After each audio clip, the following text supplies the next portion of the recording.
Senhor Jesus, pedimos com que esteja conosco nessa palestra, abençoe a palestrante e o entorno.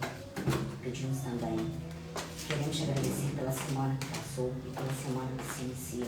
Pedimos que esteja com todos nós.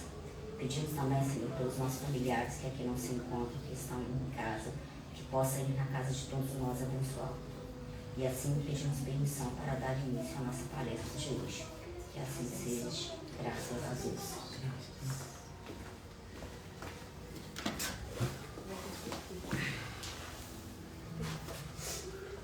Jesus e dificuldade.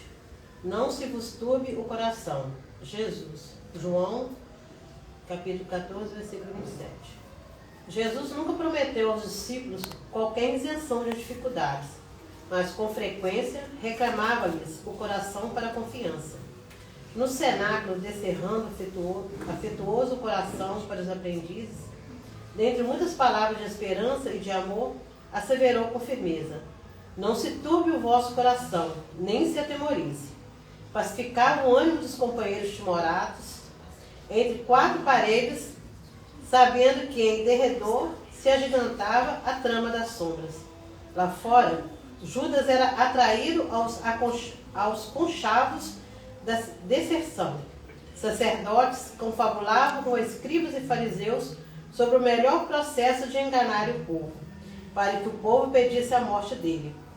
Agentes do Sinédrio penetravam pequenos agrupamentos de rua, assolando contra ele as forças da opinião. Perseguidores desencarnados excitavam o cérebro dos guardas que o deteriam no cárcere, e quando lhe seguiam a atividade, regurgitando ódio gratuito, prelibavam-lhe o suplício. Jesus, percussiente, não desconhecia a conspiração das trevas. Entretanto, lúcido e calmo, fino o entendimento com os irmãos de apostolado, dirige-se à oração do jardim para que, além da oração, confiasse aos testemunhos supremos. Não procures assim fugir à luta que se afere o valor. Aceita os desafios da senda, como quem se reconhece chamado a batalhar pela vitória do bem, com a obrigação permanente de extinguir o mal em nós mesmos. E não apeles para o Senhor como advogado da fuga calculada ao dever. Lembra-te de que o Mestre a ninguém prometeu avenidas de sonho e horizontes azuis na terra, mas sim, convicto de que a tempestade nas contradições humanas não culparia a ele próprio, advertiu-nos sensatamente: não se vos turbe o coração. Pois é. Eu essa semana, eu não sei falar sentada. Essa semana, acho que eu até cheguei a mandar para as meninas. Eu recebi no Instagram um moço falando, acho que deve ser psicólogo, não sei o que ele é. E no Rios, ele tava numa cafeteria assim, né? Aí tava com uma xícara de café, e aí um garçom passou, esbarrou no braço dele e tornou café.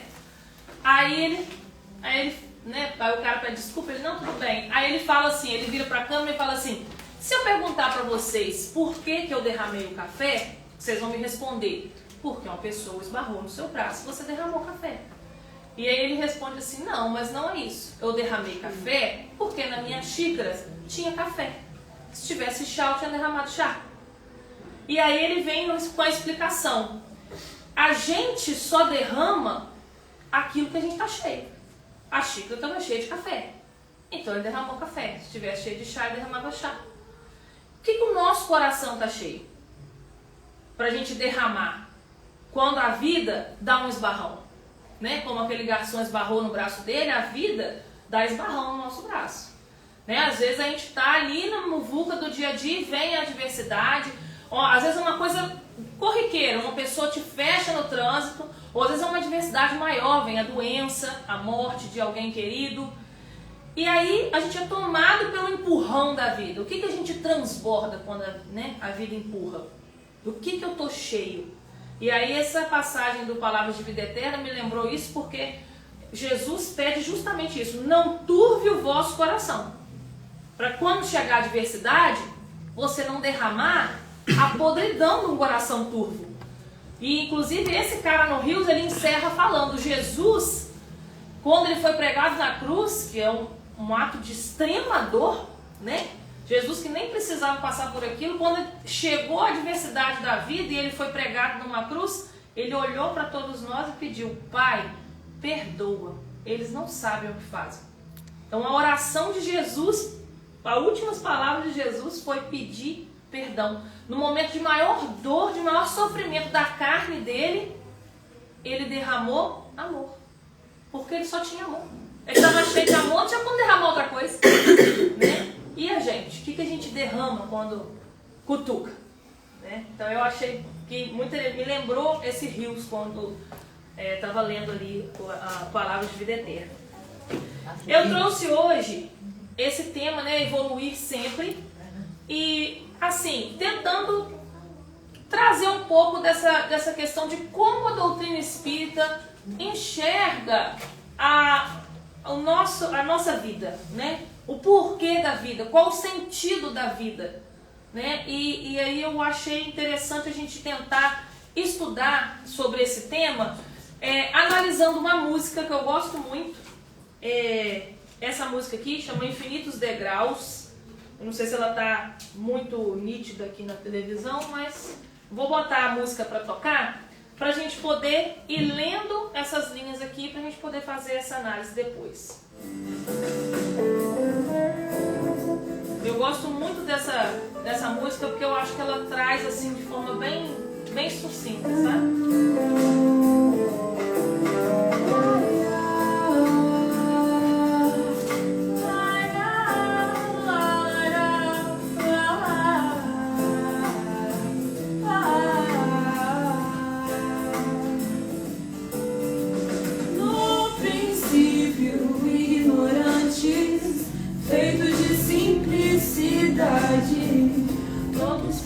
O bem nesse instante vem o mal em igualdade, e o meio de aquisição da sabedoria que falta pra chegar à perfeição. O trabalho é a resposta para os infinitos degraus pra trilhar.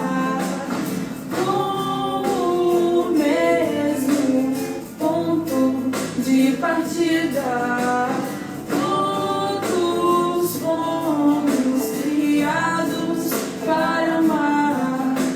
A perfeição é o sentido da vida.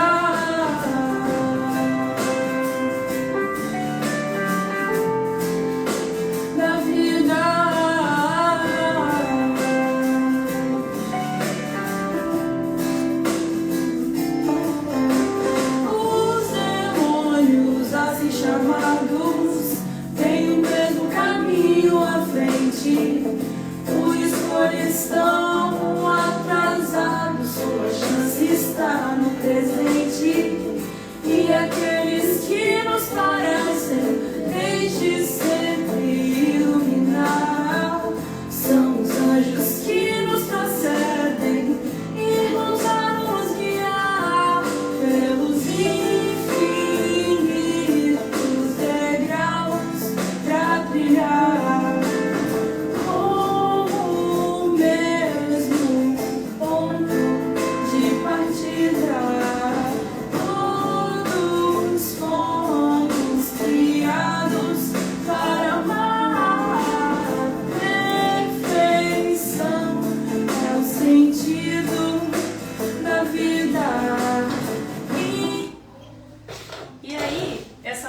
Infinitos Degraus, ela vai trazendo para a gente essa reflexão de como que a doutrina espírita enxerga essa evolução, né, da humanidade, a evolução da vida e o sentido da vida, né, que eu acho que é uma das principais perguntas que a gente faz, né, quando a gente perde um pouco o sentido de viver, quando a gente entra às vezes em estados de tristeza mais profundos, mesmo de desespero, a gente fica assim, pra quê, né? Qual o sentido dessa vida? Pra que tá vivo? Né? E aí ela traz um pouco essa explicação do sentido da vida, né? Trilhar os infinitos degraus a trilhar para a gente evoluir sempre. E aí nós vamos esmiuçando tudo aqui. Quando eu comecei na doutrina espírita, uma das coisas que eu mais achei interessante foram a explicação, porque, né, no catolicismo eu ficava injuriada, eu achava muito estranho. O Deus que criou anjos, aí também criou o demônio, aí ele também criou a gente. Tipo assim, parece um pouco injusto, do meu ponto de vista, assim, né? Vai criar seres que nunca vão ser anjos, anjos que vão sempre ser anjos e demônios que vão sempre ser demônios. Fica parecendo um pouco assim, né? Injusto, né? E eu sempre fiquei me questionando muito sobre isso. E aí, quando eu entendi essa explicação, essa forma de ver as coisas, isso foi para mim consolador. Porque a gente fica com aquela visão de que fazendo determinada coisa eu vou ficar, né, num inferno, num local de tortura, de sofrimento eternamente. A eternidade é muito tempo. E aí a pessoa vai ficar lá eternamente. Eu teve uma chance e errou e aí acabou. Também me pareceu muito injusto. Então ver a vida dessa forma eu achei mais leve. E aí a gente começa, né, no princípio, ignorantes, feitos de simplicidade. Todo espírito tem nesse instante o bem e o mal em igualdade. E aí a gente começa a analisar o princípio da vida. Como inicia essa vida, né? Como que começa a vida? Leon Denis, ele tem uma frase que a doutrina usa muito, né? As pessoas falam muito sobre essa frase, que é: o espírito dorme no mineral, sonha no vegetal, agita-se no animal e desperta no homem. Né? E essa frase de Leon Denis é muito interessante, porque ela vem mostrar pra gente essa evolução dos espíritos, né? A evolução do espírito. A gente inicia de fato, como diz a música aqui, no princípio ignorantes. A gente é uma energia que vem dessa energia primeira, dessa energia primaz que é Deus. Né? Deus é o quê? Na primeira pergunta do Livro dos Espíritos, a causa primária de todas as coisas. Então Deus é essa energia primaz, essa energia criadora, a fonte criadora, né? Aquele que cria. E aí a gente desprende, vem dessa fonte criadora. E a gente já vem um ser humano? Será que a gente já desprende da fonte criadora já para ser um ser humano? E aí a doutrina ela traz também essa explicação que a gente desprende da fonte criadora uma energia pura, ignorante de bem e mal, e inicia o processo evolutivo. Então, no princípio, a gente vem essa energia que dorme no mineral. O mineral, né, os cristais, todos os minérios, e o que eles fazem? Eles são puramente química. Eles são química e física, eles fazem trocas químicas e físicas. Todos os cristais, por exemplo, que muda a cor dele, são elementos químicos. Então tem cristal que vai ter mais silício, tem cristal que tem mais cálcio, tem cristal que tem mais ferro, mais magnésio. Então a única coisa que muda a composição para poder mudar a estrutura física, se é um cristal mais rígido, se é um cristal que esfarela, se ele é branco, se ele é roxo, se ele é verde, é química. O que faz mudar as características dele são elementos químicos. Então no cristal, né, no mineral, nesse reino mineral, não necessariamente no cristal, a gente, essa energia apenas dorme, né? Está essa energia primaz mesmo, bem na forma química de ser. E aí a gente sonha no vegetal, como diz Leon Denis. Porque a gente vai, essa energia que está ali primeira no mineral, ela vai quimicamente evoluindo, aprendendo a fazer químicas, né? A juntar uma química com a outra, formar novos elementos, agrupar químicas. E aí inicia o processo dessa energia no reino vegetal. E no reino vegetal se inicia com vegetais menos complexos, né, agrupamentos menos complexos de vegetais, até estruturas mais complexas de vegetais, que a gente tem desde vegetal rasteiro, não forma caule, né, não tem folha, não faz um fruto, não tem uma flor. A gente tem vegetal mais rasteiro, um lodo, né? E aí a gente tem uma estrutura de árvores que estão aí, nem sei quantos anos, tem árvore com mais de 300, 400, 1 milhão de anos. Então é uma estrutura muito mais complexa do que aquele lodo rasteiro. Então nesse reino vegetal, essa energia que saiu dessa energia primaz aprende determinadas coisas. E aí ele fala que sonha porque no vegetal você já está começando a sonhar com o que você vai ser lá na frente desse espírito que compõe a inteligência, né? E o vegetal, ele respira, né? Ele se alimenta, ele solta os seus excrementos. Então o vegetal já tem toda uma complexidade. E aí depois, passado esse reino vegetal, essa energia já mais completa de determinadas ações, ela entra no reino animal. Entrando no reino animal, ela já vem com instinto, né? O reino animal ele é movido ao instinto. Ele não tem o raciocínio, apesar de que a gente vê cachorrinho, a gente vê alguns animais que raciocinam mais do que muitos seres humanos. Então a gente vê animais no TikTok da vida, aí nas redes sociais, fazendo cada coisa que você fala, não, isso aí pensa mais do que muito ser humano por aí. Né? Você vê vídeo de cachorro resgatando gato. Né? E era para eles serem ali na cadeia alimentar inimigos, você vê vídeo de cachorro resgatando gatinho, de gato ajudando passarinho. Hoje em dia, a gente, com a internet filmando tudo e todos, a gente consegue ver que existem animais já bem evoluídos racionalmente falando, mas animal basicamente é movido por instinto. E ali no instinto a gente já começa a desenvolver essa lei de sobrevivência, né? O animal, a lei de reprodução. O animal ele vive para reproduzir, para crescer, né? Então a gente já traz esse instinto. E aí a gente desperta no homem. Né? Leon Denis vem e explica isso. A gente vai despertar no hominal, que aí a gente traz o raciocínio. Aí a gente começa a desenvolver a inteligência. Né? E a gente evolui em inteligência e moralidade. Essa é o objetivo, né, do ser humano. Desenvolver inteligência, mas também moralidade. Mas elas nem sempre desenvolvem juntas ao mesmo tempo. A gente vai ver pra frente o porquê, os espíritos vão explicando. Lá na pergunta 606, ou seja, lá na frente já do Livro dos Espíritos, Kardec pergunta: de onde tiram os animais o princípio inteligente que constitui a espécie particular de alma de que são dotados? Então, da onde os animais tiram esse princípio inteligente, né?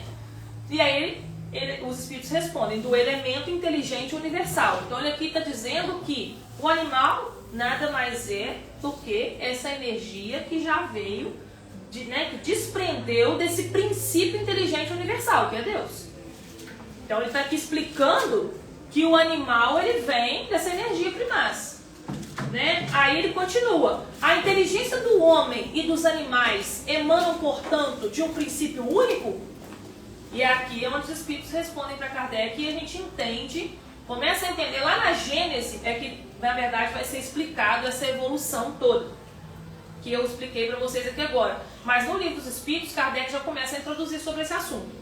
E aí ele fala: a inteligência do homem e dos animais emanam, portanto, de um princípio único? E eles respondem: sem nenhuma dúvida.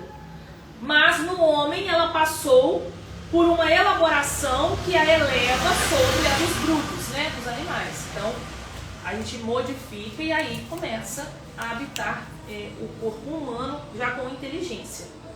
Então a gente vê aqui na música, né, que no princípio somos feitos de simplicidade, apenas essa energia que dorme no mineral, que sonha no vegetal e desperta no animal, né, e começa. Todo espírito tem nesse instante o bem e o mal em igualdade. Então a gente não tem bem e mal dentro de nós ainda, né? O animal, por exemplo, é totalmente instintivo. Ele não é nem bom nem ruim, ele é instinto. Né? O cachorro tá ali quieto, se você pisar no rabo dele, capaz ele assustar e te morder. Se você não pisar, ele não vai. Às vezes aquele animal que é mais agressivo é porque ele foi criado de uma forma para ter medo e ser mais, né, impulsivo. É o instinto daquele animal. Então a gente tem o bem e o mal em igualdade, não existe maldade ali. E aí a gente começa.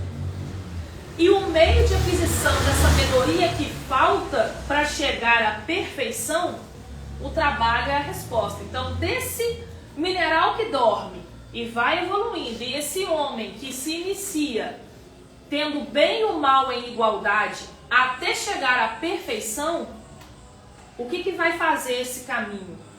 Né? É o trabalho. E aí a gente vai ver como que vai funcionar. E aí a gente vem na pergunta 127 do Livro dos Espíritos, falando sobre a progressão dos espíritos. Os espíritos são criados iguais quanto às faculdades intelectuais? Então, Kardec perguntando, a gente nasce todo mundo igual? Né? E a música fala pra gente lá que a gente nasce todo mundo igual. Kardec perguntou isso. São criados iguais. Porém, não sabendo de onde vem, preciso é que o livre-arbítrio siga seu curso. Eles progridem mais ou menos rapidamente em inteligência como em moralidade. Então todos nascemos simples e ignorantes. Vamos evoluindo mais ou menos rápido, uns mais rápido, outros menos rápido, devido a, tanto na inteligência quanto na moralidade, conforme vamos colocando em prática o nosso livre-arbítrio. A gente vai desenvolvendo esse livre-arbítrio, a gente vai encarnando e aprendendo, né? E aí Allan Kardec faz uma nota no Livro dos Espíritos depois dessa pergunta. Depois dessa pergunta 127, o próprio Allan Kardec chega a uma conclusão.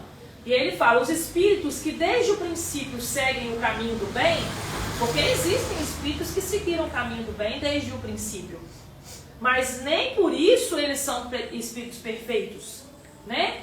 Não têm, é certo, maus pendores, mas precisam adquirir a experiência e os conhecimentos indispensáveis para alcançar a perfeição. Ser um espírito bom não quer dizer que não é um espírito perfeito, né? Podemos compará-lo à criança.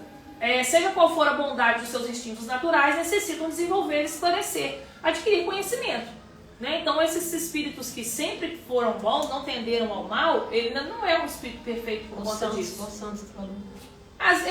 As pessoas que já têm essa tendência ao bem, quando a vida cutuca e o café entorna, o que entorna, né? Essa pessoa já consegue derramar amor, consegue derramar bons pensamentos, bons sentimentos, mas isso não quer dizer que ela está no estado de perfeição, porque ela também ainda tem conhecimento a adquirir, né?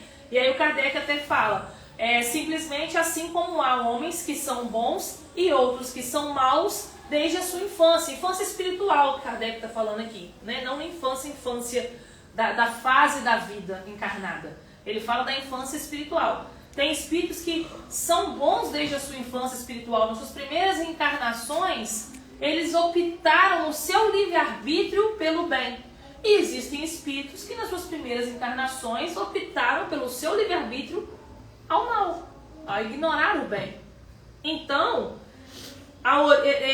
essa infância espiritual, né? Então, há espíritos que são bons e maus desde a sua origem, com a diferença capital de que a criança tem instintos já inteiramente formados, enquanto que o espírito, ao formar-se, não é nem bom nem mal. Tem todas as tendências e toma uma ou outra direção, seguido pelo seu livre-arbítrio. Então, Kardec já chegou a essa conclusão, que já fez essa nota lá no comecinho das perguntas aos espíritos, né? E como que a gente faz para progredir, né? Como que funciona esse progresso? Ô, Júlia, pega um copo de água para mim. Não tem ali no galão, tem que pegar tem uma garrafinha atrás do galão lá, pega ela para mim, por favor. E aí na pergunta 166, como pode a alma que não alcançou a perfeição durante a vida corpórea acabar de depurar-se? Em uma vida corpórea a gente vai conseguir chegar à perfeição? Não vai dar, né? E aí eles vão e explicam, sofrendo a prova de uma nova existência. Então aqui eles já começam a citar para nós a reencarnação. E aí Kardec já começa a esmiuçar. Como assim uma nova existência, né? Porque a gente tem que lembrar que o Livro dos Espíritos foi o primeiro livro da codificação. Foi o primeiro livro que Kardec, né, teve esse contato com os espíritos. Ele é um livro praticamente de pesquisa científica, porque Kardec era um cientista. E ele é justamente para isso. Ele vai aprender sobre a doutrina espírita aqui, montar, né, essa filosofia espírita aqui nesse momento. Então ele vai começar a fazer as perguntas. Como realiza essa nova existência? Será pela sua transformação como espírito? E aí eles respondem: depurando-se, a alma indubitavelmente experimenta uma transformação, mas para isso necessária lhe é a prova da vida corporal. Então a vida corporal, ela é essa escola. Se a gente passa pela vida sem olhar, né, com esse ponto de vista, né, sem olhar dessa forma, a gente corre o risco de perder uma encarnação inteira e não aprender nada com ela. Então, olhar a vida, essa oportunidade de reencarnação com esses olhos, nos ajuda a pensar o que eu estou aprendendo nessa encarnação. E com isso, a gente vai também olhando para os reveses da vida, para as coisas que nos acontecem, como formas de aprendizado. E o universo, né, Deus, ele é infinito em bondade, mas ele é infinitamente justo também. Então, se eu me propus nessa encarnação a aprender determinada coisa, aquilo vai ser me entregue, a oportunidade de eu aprender aquilo vai ser me entregue várias vezes. Eu vi um pedacinho do filme O Todo-Poderoso 2, aquele filme que o Morgan Freeman é Deus, porque eu acho que Deus é igualzinho ao Morgan Freeman. Se Deus tinha que ser uma pessoa, tenho certeza que ele era o Morgan Freeman. E aí, o Todo-Poderoso 2, ele tá no bar, numa lanchonete, né? O Todo-Poderoso 2, ele narra a história de Noé. Então, o cara que recebe essa informação de que ele tem que construir uma arca, e todo mundo acha que ele tá ficando maluco, e a mulher dele tá aguentando mais aquela loucura. E ele raspa a barba, no outro dia ele amanhece lotado de barba de novo, daí a pouco aquele monte de animal em volta da casa deles, a mulher fica louca. E aí ela vai lá pra lanchonete, já não aguentando mais aquela situação, e aí Deus, né, senta do lado dela e pergunta a ela assim: se você pede a Deus paciência, você acha que ele vai jogar sobre você um pozinho de paciência? Ou ele vai te dar situações para que você exerça a paciência e aprenda a ser paciente? Faz muito mais sentido, né? Se Deus é justo, não seria justo com a Isadora se eu pedisse paciência e Deus fizesse assim, ó, paciente, agora eu sou paciente. E aí a Isadora não tem paciência? Isso não é justiça divina. Por que uns têm mais paciência, uns têm mais resignação, uns têm mais coragem, uns têm dom para a música, outros não têm. Outros têm dom de dançar, outros têm dom de cantar, né? Outros têm dom nas suas profissões, né? No direito, como professora. E por que uns nascem com essa, né, já com essa faculdade, com essa capacidade, e outros não? Porque dentro das nossas existências corporais, a gente foi aprendendo. A gente foi adquirindo aquela qualidade. Então, se eu passei uma encarnação inteira com pessoas insuportáveis ao meu redor no trabalho, pode ter certeza, se eu souber aproveitar dessa encarnação, agradecendo a Deus pela oportunidade de exercer a minha paciência para com o outro, na próxima encarnação eu vou ser mais paciente. E aí eu não vou precisar passar por tantas provas de paciência. Então hoje, aquilo que me acontece hoje é na verdade uma oportunidade. E para aprender é ruim. Pergunta a criança se gosta de ir para a escola aprender. A Sérgio está lá em casa hoje uma sofrência porque amanhã tem aula. Nossa senhora, ele já falou umas 30 vezes, ai, amanhã tem aula, ai, eu não quero dar aula. Falei, gente, e é isso, nós estamos na aula da vida, e quantas vezes a gente não quer mais, né? Para o mundo que eu quero descer, a gente fala assim, porque a gente está nessa aula constante da vida. Ninguém quer ir para a escola aprender geografia, história, matemática, dificílima, matemática enjoada da matemática. Era a matéria preferida. Então ninguém quer ir para a escola aprender essas coisas chatas. E nós às vezes estamos na escola da vida não querendo aprender, e a vida tentando ensinar, e a gente não quer aprender, e a vida dá mais daquilo, e eu não quero aprender. Quanto mais eu ficar nessa queda, essa guerra de braço com a vida, pode ter certeza, é a gente que vai perder essa queda de braço, nós não vamos ganhar da vida. A gente vai desencarnar sem aprender, porque em vez de ter resignação e aprender com a oportunidade que foi dada, a gente murmura, a gente resmunga, não aprende com a situação, e na próxima, tá eu de novo, com a mesma pessoa. Aí nessa vida perde guerra com determinada pessoa. Eu tenho horror da minha irmã, eu tenho horror da minha mãe, eu tenho horror do meu pai, eu tenho horror do fulano de tal. Aí o fulano de tal trabalha comigo, mas nossa, não gosto nem de ver. Aí na próxima encarnação vem meu filho, que eu não tenho nem como não ver. Porque eu tive a oportunidade de aprender a conviver com ele apenas no meu local de trabalho. Não consegui? Vai vir filho, que é para poder aprender de vez. Então a gente tem que ir olhando as oportunidades que a vida vai dando pra gente. E é sofrido, é dolorido, aprender não é fácil, né? E a gente tem a expiação e tem a prova. A prova no final da escola, lá no final de um bimestre, o que o professor faz? Toda a matéria que ele foi ensinando o bimestre inteiro, ele aplica uma prova. Vamos ver se o aluno sabe mesmo. Então, essa é a prova da vida. Aquilo que eu achei que eu sei, eu lá no meu processo reencarnatório, não, isso aqui eu já tô fera. Ó, eu já sei ser paciente. Aí vem a prova. Vem uma situação da vida em que eu tenho que me mostrar paciente. E aí, eu vou passar na prova? Ou eu vou resmungar e não vou saber fazer? Né? E aí ele continua esmiuçando e perguntando aos espíritos. A alma passa então por muitas existências corporais? Porque aí Kardec já sacou aqui, né? Se eles falaram que a gente só vai aprender na existência corporal, a gente se depura numa existência corporal. Aí Kardec já percebeu pela resposta que não vai ser uma vez só. Aí eles já falam, não, realmente não é uma vez, vai ter mais, né, de uma vida. Aí Kardec já logo pergunta, então são muitas existências, porque você imagina se aprender tudo que você tem que aprender, paciência, resignação, coragem, e amar ao próximo como a si mesmo, e é muita encarnação para poder aprender a fazer isso. Aí eles falam, sim, todos contamos com muitas existências. Os que dizem o contrário pretendem manter-nos na ignorância em que eles próprios se encontram.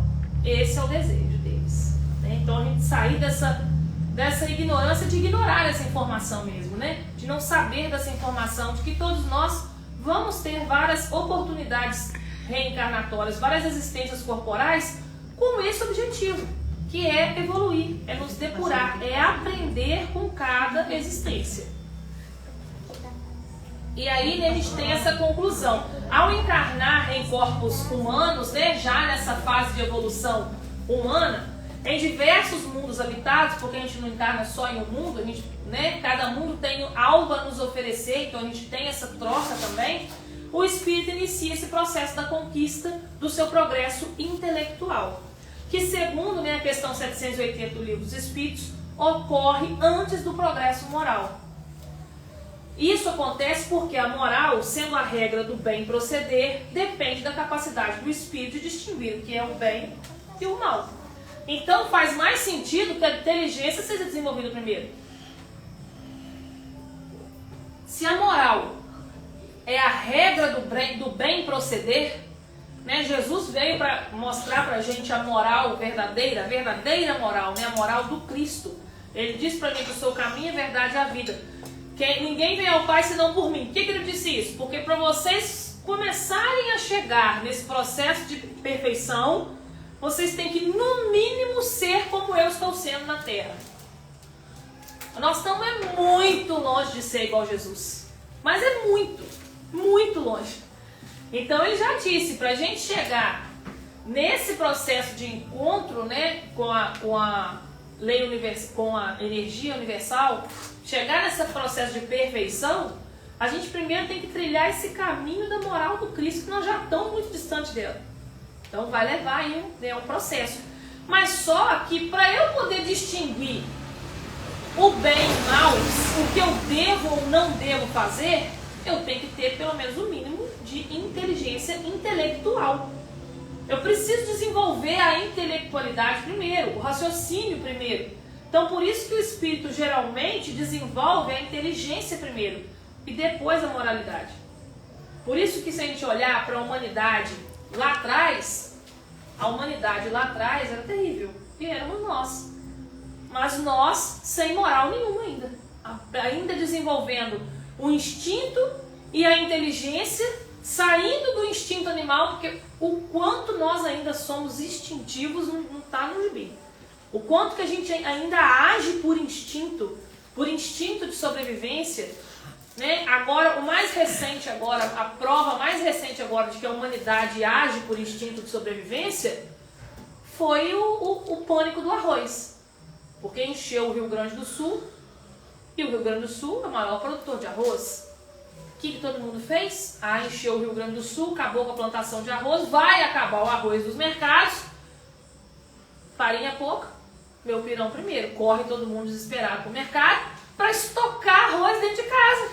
E aí, povo coitado daquele que não tem condição de comprar mais de um saco de arroz, se acabar o arroz mesmo, ele vai ficar sem, mas eu não vou, né? Eu já corri no mercado, comprei 3, 4, 5, 6 pacotes. Eu não vou ficar sem. Não é? Então, a gente é instintivo, a gente tem medo. E o medo ainda nos domina. O medo domina a gente. Fala. Você tá falando daquele negócio que no passado a gente era horrível? Mas eu fico pensando, agora tem roubo, tem doença, tem um monte de coisa ruim.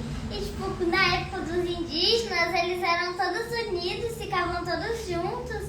Porque o povo originário, né, do nosso continente, né, a civilização do nosso continente, nosso povo originário, que eram os indígenas, na época que eles estavam apenas eles aqui, já tinham aprendido a desenvolver essa questão de sociedade. Mas mesmo assim, ainda havia, por exemplo, guerras entre tribos, né, entre aldeias distintas.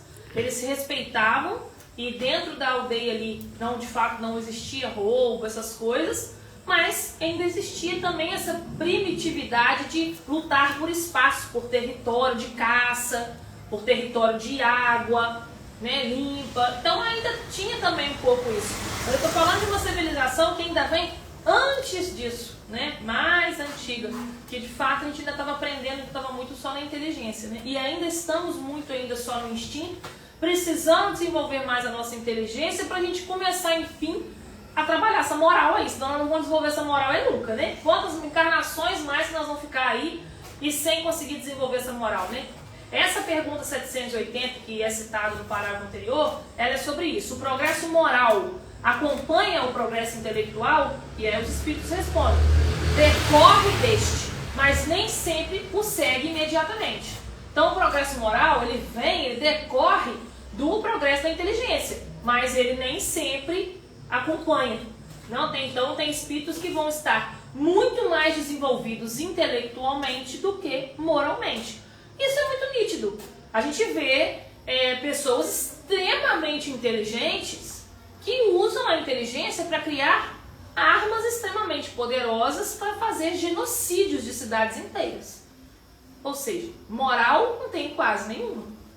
A gente vê pessoas extremamente inteligentes em laboratórios criando armas químicas, biológicas, para dizimar metade da humanidade. A prova que o homem tem essa capacidade intelectual foi a bomba atômica. A bomba atômica, uma bombinha, soltou, explodiu. Uma cidade inteira. Matou centenas de milhares de pessoas de uma vez só. Fora que anos a pessoa foi nascendo ainda com problemas, porque aquela cidade ficou com radiação. Então olha quanto a gente é inteligente, mas olha como é que a gente ainda usa essa inteligência para o mal. A moralidade, ela não acompanha a inteligência, não é uma lei, né? Às vezes sim, às vezes não. Como pode o progresso intelectual engendrar o progresso moral? E aí eles respondem, fazendo compreensível o bem e o mal. Como que o progresso intelectual vai ajudar, né, esse progresso moral a acontecer? Porque o progresso intelectual faz a gente ter noção do que se deve e do que não se deve fazer. né, o homem desde então pode escolher. O desenvolvimento do livre-arbítrio acompanha o da inteligência e aumenta a responsabilidade dos atos. Então, essa pessoa que desenvolve uma bomba, ou uma arma biológica, ou uma arma química, ou física mesmo, né, que vai matar milhares de pessoas, ela tem muita inteligência e ela teve uma escolha.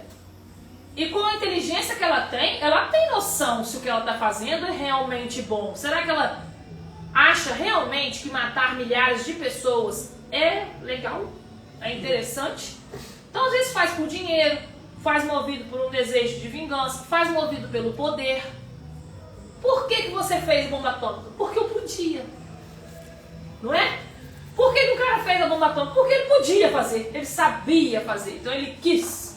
Em vez de ele criar a solução para a paz, ele cria uma bomba atômica. Então, a nossa inteligência seguida de uma escolha.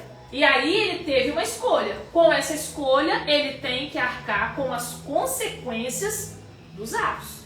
Talvez ele crie a bomba atômica. 8h20. Olha logo. 8h20. 8h20? Olha ali. Já não tem relógio mais não tirado. Talvez eles criem a bomba atômica e acabem sendo matados pela bomba atômica. Pois é, aconteceu já. Então, como é nesse caso que muitas vezes sucede serem os povos mais instruídos os mais pervertidos também. E aí eles explicam que o progresso intelectual não acompanha o moral, né? E aí às vezes uma sociedade que ela é extremamente inteligente também é extremamente perversa, né?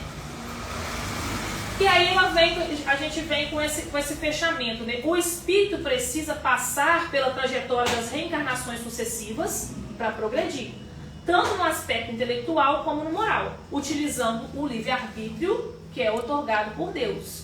Então, quando a gente está nesse estado de espírito em evolução, pela lei da reencarnação, a gente tem o livre-arbítrio. A gente faz escolhas, né?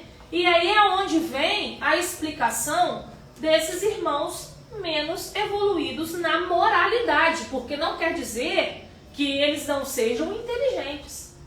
Então existem os ditos demônios, né, onde ela fala, os demônios assim chamados, né, têm o mesmo caminho à frente. Por escolha, eles estão atrasados e a sua chance está no presente. Então aqui, né, com essa explicação aqui, a gente nivela todos nós. Ninguém é superior a ninguém. Todos nós estamos suscetíveis a errar. Todos nós estamos suscetíveis a fazer uma péssima escolha, movidos por ódio, por vingança. Então, quando a gente tem esses demônios, né, que são esses seres que ainda estão, são pessoas, são espíritos como nós, que fizeram escolhas. Então, eles estão, por escolha deles, atrasados na moralidade, mas não necessariamente da inteligência. E tem esse desconhecimento do bem. Optaram por não fazer o que a gente chama por bem, né? A não amar o próximo como a si mesmo, porque também nem se aprenderam a se amar ainda, né? Ainda estão enraigados em vingança, em ódio. Então, eles fizeram uma escolha. Só que a chance deles está no presente, assim como a nossa. Porque esse jogo pode virar. Esse jogo pode virar fácil. O que hoje a gente chama aí de obsessor, que é um demônio, tá aqui me atentando, e não sei o quê, e fica me intuindo a fazer coisas ruins, e me intui a utilizar coisas, né, viciações, me intui a ficar nervosa, agitada, brava, e falar, e gritar, e xingar. Hoje ele está nessa situação, mas ele às vezes pode receber um acolhimento de um espírito mais evoluído, um espírito que já está mais na bondade, que vai acolhê-lo, vai mostrar que ele não está num caminho interessante, ele pode virar o rumo da vida dele, e eu, que estava ali sendo influenciado por ele, acabo me enraivando tanto nesse sentimento de vingança, de viciação, que eu viro na próxima aí um obsessor.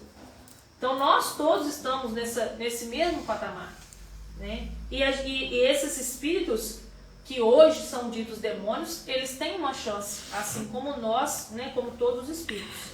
E aí a gente vem para o grau de evolução. Dentro do Livro dos Espíritos, né, tem lá o grau de evolução, na pergunta 101, na verdade. A partir do ponto em que o princípio inteligente se transforma em espírito, apresentamos aqui resumidamente os caracteres gerais das 3 ordens de classe de espíritos, né, conforme o grau de perfeição que ela tem alcançado. Então o Livro dos Espíritos ele dá para a gente 3 graus de evolução. Os espíritos imperfeitos, olha a definição de espíritos imperfeitos. A questão 101 informa que eles se caracterizam pela predominância da matéria sobre o espírito e propensão para o mal. Além disso, são identificados pela ignorância, o orgulho, o egoísmo, bem como por todas as paixões que lhes são consequentes. Definiu quem aqui? Nós. Nós somos espíritos imperfeitos.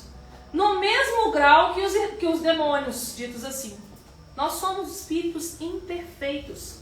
A gente tem a predominância da matéria sobre o espírito. A gente não quer morrer, porque a gente ama o nosso corpo, ama estar aqui, né? A gente ama tudo que é matéria, inclusive até amor de mãe para filho. Quando a gente ama aquela coisa enlouquecida, e a gente não entende que nem aquele filho nos pertence. Que ele é um espírito único e tem a própria vida. Nem ele é meu. Mas a gente não quer perder de jeito nenhum. Então a gente ainda tem muita predominância sobre a matéria acima do nosso espírito, né?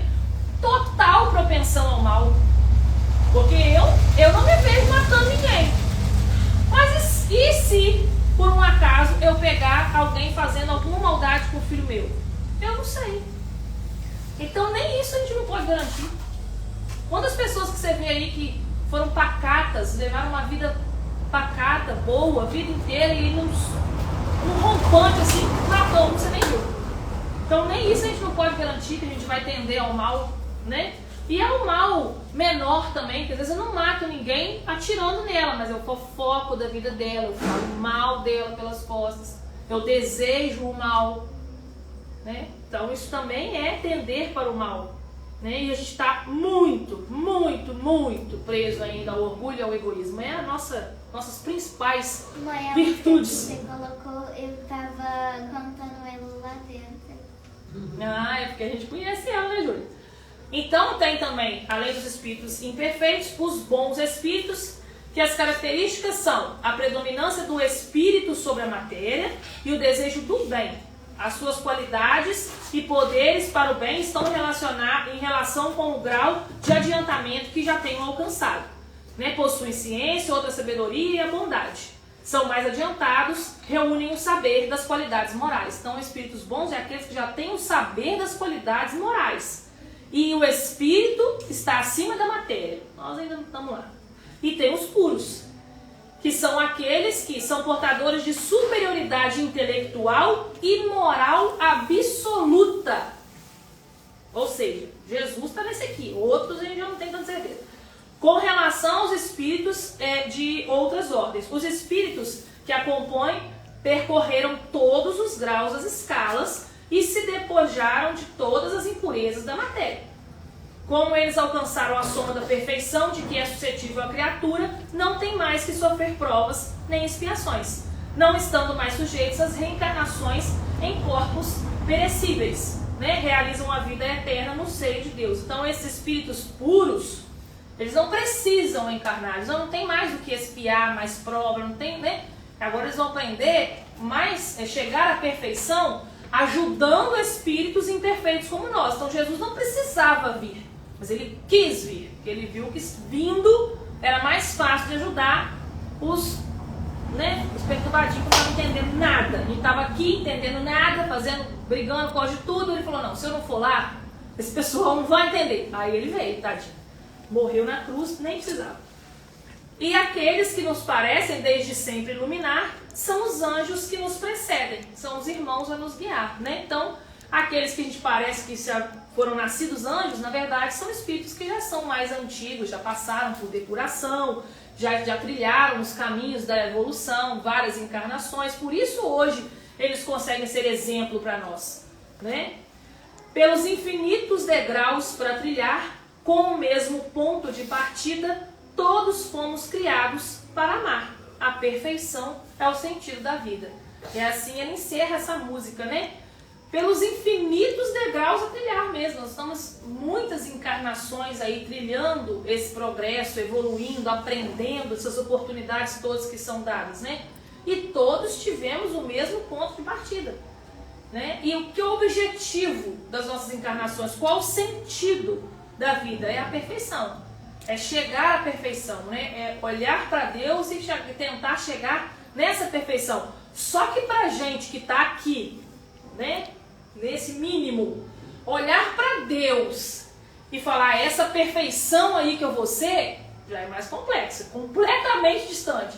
A gente ainda fica assim, tentando olhar para aquele que está um pouco mais próximo de nós, que é Jesus, né? Que é esse Espírito puro que veio para trazer para nós o exemplo de moralidade, para a gente começar a desenvolver essa moralidade, né? E aí vem sendo o nosso caminho, a nossa verdade e a nossa vida, né? E para a gente poder trilhar aí esse caminho de evolução. São infinitos degraus mesmo, né? Para a gente poder trilhar. E só a reencarnação vai poder trazer isso para a gente. Era isso que eu queria trazer hoje, né? Essa visão, dessa filosofia espírita, na verdade. Porque o livro dos Espíritos, ele traz para a gente essa pesquisa científica de como funciona o plano espiritual, né? E ele traz esse rumo de como que a gente vai seguir, ele dá um sentido para a nossa vida, que é evoluir sempre, né? Então eu quis trazer um pouco dessa filosofia de vida mesmo. Obrigada! Quando Kardec traz a codificação, ele cria uma filosofia, que é uma forma de ver a vida e de viver a vida, né? Então essa filosofia da doutrina espírita, para mim, ela é muito importante, né? A parte científica e filosófica da doutrina, para mim, é muito importante. Então eu quis trazer um pouquinho sobre essa parte aí. Passa, vai ser corintiano. Você acha que não precisa não, a gente pode fazer.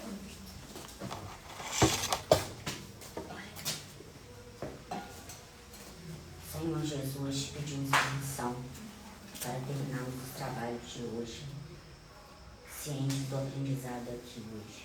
Pedimos com que continue conosco durante a semana, que possa ir na casa de cada um que esteja nos assistindo, aplicando um passe, fazendo a limpeza necessária.